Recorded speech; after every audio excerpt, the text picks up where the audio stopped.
نحمده ونصلي على رسوله الكريم أما بعد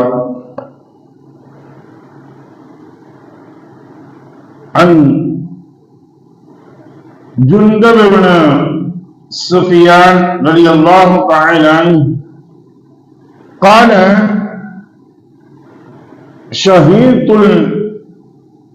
الأضحى مع رسول الله صلى الله عليه وسلم فلم يعدو أن صلي وفرغ من صلاته سلم فإذا هو يرى لحم أضاحية قد ذبحت قبل أن يفرغ من صلاته إلى آخره أو قال النبي صلى الله عليه وسلم صدق رسول النبي الكريم. அருமைக்குரிய சகோதரர்களே பெரியோர்களே, இன்று நாம் பார்க்கக்கூடிய பாடம் குர்பானி கொடுக்கப்படும் நேரம். இதை பற்றிதான் பார்க்க இருக்கின்றோம். குர்பானி என்று சொன்னாலே பலியிடுதல், நேர் அல்லாஹ்விற்காக வேண்டி தியாக பிராணி என்பதாக சொல்லப்படும். குர்பானி என்றாலே குர்பானி பிராணி என்று சொல்லும் பொழுது தியாக பிராணி என்பார்கள். இந்த பிராணிகளை பலியிடுவதும் பழக்கம் கிட்டத்தட்ட எல்லா சமயத்தவர்களுக்கும் இந்த பழக்கங்கள் என்பது இருக்கின்றது. ஆனால் இஸ்லாமை பொறுத்தவரை இறைவனின் அன்பை பெறுவதற்காக அவனுடைய ஆணைக்கேற்ப பிராணிகளை அறுத்து பலியிடுவது, இதற்கு குர்பானி ஏற்படும்.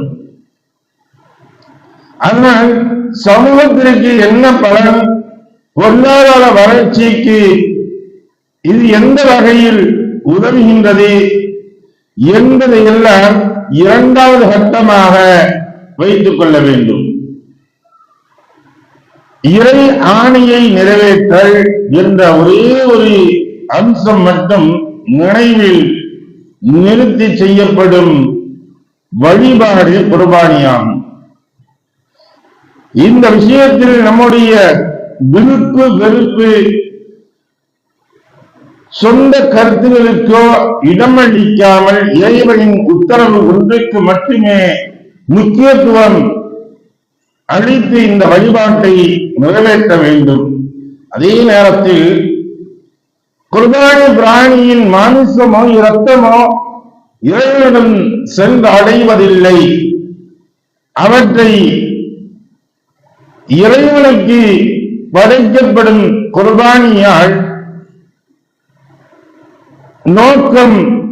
நோக்கம் அல்ல என்பதை மறந்துவிடக் கூடாது. இது அல்லாஹ் நம்ம மொத்தத்துக்கு கொண்டு போய் இதனுடைய ரத்தத்தையோ இதனுடைய மாமிசத்தையோ இறைவன் கொண்டு போய் நேரடியாக நாம் படைச்சிடும் அப்படிங்கிறதான் இதுவும் கிடையாது. இது தக்வா எனக்கூடிய இறையச்சத்தை அல்லாஹ் சொல்லும் பொழுது சொல்கின்றான். இறையச்சம் தான் நம்மை சென்று அடையக்கூடியதாக இருக்கின்றது என்பது.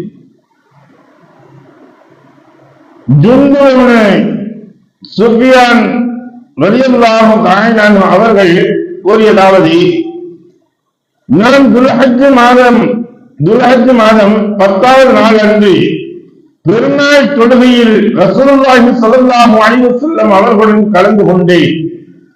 அவர்கள் பெருநாள் தொழுகையை தொழுது சலாம் கொடுத்தார்களோ இல்லையோ, அங்கே பிராணியின் இறைச்சியை கண்டார்கள். நபியவர்கள் தொழுது முடிப்பதற்கு முன்பே அவை அறுக்கப்பட்டிருந்தன. எனவே தாம் தொழுவதற்கு முன்பே குர்பானி பிராணியை அறுத்து விட்டவர், அல்லது நாம் தொழுவதற்கு முன்பே குர்பானியை அறுத்து விட்டவர் அதற்கு பதிலாக மற்றொரு பிராணியை அறுக்கட்டும். தொழுகை முடியும் வரை அறுக்காமல் இருந்தவர் தொழுகைக்கு பின் அல்லாஹ்வின் பெயர், அதாவது பிஸ்மில்லாஹ் சொல்லி அறுக்கட்டும் என்று கூறினார்கள். அப்ப குர்பானியுடைய பிராணியை அறுக்கக்கூடிய நாள் துல்ஹஜ்ஜுடைய மாதம், அந்த பிறை 10 பெருநாள் தொழுகை தொழுது முடித்ததற்கு பின்புதான் அறுக்கப்பட வேண்டும். அதற்கு முன்பாக அது ஐயாமுல் நஹர் என்று சொல்வார்கள். காலை பெருநாள் தொழுகையை தொழுது முடித்ததற்கு பின்னால் அறுக்க ஆரம்பிக்கக்கூடியது பிறை 11, 12 வரை அல்லது 13 வரை இவர்கள் அறுப்பார்கள். 2 அல்லது 3 தினங்கள். இதை கொடுக்கக்கூடிய சமயங்களில் நாம் தொழுகை என்பது நிறைவேற்றப்பட்டிருக்க வேண்டும் என்பதை ரசூலுல்லாஹி ஸல்லல்லாஹு அலைஹி வஸல்லம் இந்த இடங்களில் நமக்கு வலியுறுத்தி கூறுகின்றார்கள். தொழாமல் ஒரு மனிதன் அறுத்து விட்டால் அவனுடைய குர்பானி சென்று அடையாது,